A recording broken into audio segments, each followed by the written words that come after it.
God made you.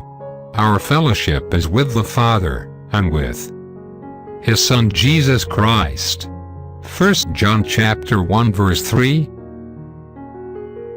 God made you. You were fashioned in His own image. You were made in the image and likeness of the Creator. God had a purpose in making you. His primary purpose is that you would have fellowship with Him. If man does not have fellowship with God, he is lost, confused, and bewildered. Since he does not find his place, he has a sense of not fitting. There are thousands of people who admit and confess that they are unhappy.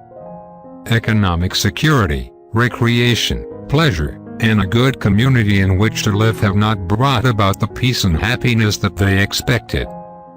The reason is that man was created in the image of God and cannot find complete rest, happiness, joy, and peace until he comes back to God.